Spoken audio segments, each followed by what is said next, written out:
What are companies struggling the most with right now trying to get through the FDA process? I think a lot of it is the uncertainty. So a lot of companies are just not sure where to start. So those companies that have got products on the market unfortunately receive a lot of misinformation about the process. They don't know who to believe. If it's a company starting out trying to choose which product to put onto market, they struggle. They don't know where to start. This is a big investment for companies, so it's getting to that key decision point. So tell us more about Broughton. So Broughton Life Sciences, we're a contract research organisation. Our focus is on pharmaceutical products, nicotine products and cannabis. We only deal with reduced risk nicotine products, so no combustibles testing. But our focus is the analytical testing and it's the toxicology of those products as well. Why are safer nicotine products getting such a hard time with regulators? I think a lot of it is politically driven. And also a lot of the misinformation that's out there. So when general health practitioners believe that nicotine causes cancer, I think those numbers are over 70% of those physicians believing that. So they're not endorsing these products, they're not getting behind them. You then got to look at the amount of money that's being spent on the anti-nicotine campaign. So there's a lot of sort of poor public perception, and that is following through. That just naturally migrates its way through into the regulators and the politicians. So what's the difference between NRT and ends or nicotine pouches? So NRT, they are very, very similar, and certainly if you consider a nicotine pouch is very close to an NRT in terms of it's a very specific dose of nicotine. They're generally pharmaceutical, high quality ingredients. The main difference is it's the application process that they go through. So NRTs typically are slightly lower in nicotine concentration, but go through the medicinal product pathway, normally using a hybrid application approach or a generic approach, which puts you in fairly sort of tight boundaries, so they don't tend to be as consumer appealing. So it goes with the mentality of, as long as we deliver the drug, the patient will accept the product. What we've seen with ends is it's a lot more consumer driven. So it's the mouthfeel, it's the taste, it's that sensation. So it's really sort of put a big dent in the NRT category because people are realising there are tools out there beyond those traditional NRTs which traditionally have not worked well. So the kind of testing that Broughton does, is this like toxicology, breaking down, ingredients, that kind of thing?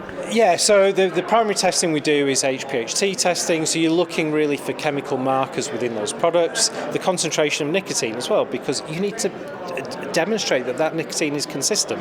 So you don't want to be a consumer that's getting 20 milligrams of nicotine one day, 5 milligrams the next. You've got to demonstrate that consumer satisfaction perspective as well. But yeah, this is getting really very, very low levels of contaminants that we're looking for in these products.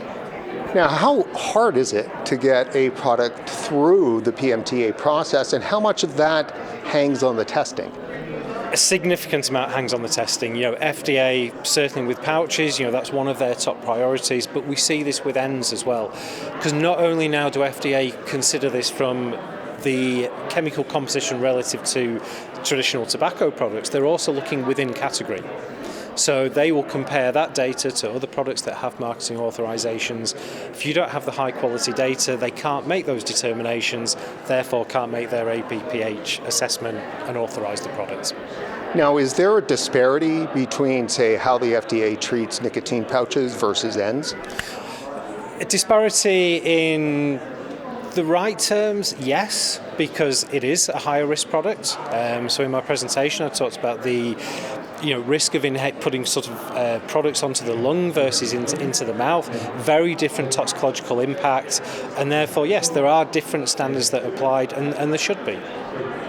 Is it true though that the FDA is applying the RTF, refuse to file? What is that, and are they deploying it judiciously? We are seeing now, so we saw the fatal flaw with ends come through, which has been discussed in depth today, which you can understand those manufacturers feeling particularly aggrieved. The initial sort of indications of not needing long-term studies, etc., etc. Companies took FDA's word for that. That turned out not to be the case. We're seeing something very different with pouches, is that the PMTA final rule is very specific about certain requirements in terms of that application. So when companies are not providing, for example, stability information with start, middle and end shelf life, certain HPHCs, the abuse liability considerations, FDA is saying, we've told you, this is written in law, you need to give us this information. So we're now seeing that specific information within the final rule being used to kick applications out the process. So it feels like it's very similar to the fatal flaw, but for me feels something that's more legally defensible. Because companies have been given this, been told what to include way before these applications have gone in, and if they don't provide it, then they could get the RTF. You mentioned something about Canada in your presentation, Yes. that it's kind of locked out for nicotine pouches. What exactly do you mean by that? Because they only have the medicinal pathway. So either via the natural health products pathway or the new drug products application. So it just seems incredibly difficult for companies to get that product through. But also locked out really from a strength perspective. It's going to be difficult for companies to justify 6, 9, 12 milligram nicotine pouch products through the medicinal pathway. What do you get out of a symposium like this? I think generally it's the ability, it's networking, sharing ideas, but it's staying up to date with, this is a very, very fast-paced industry. Things change very quickly. If you don't come to these kinds of events, you fall behind and you're not in the know.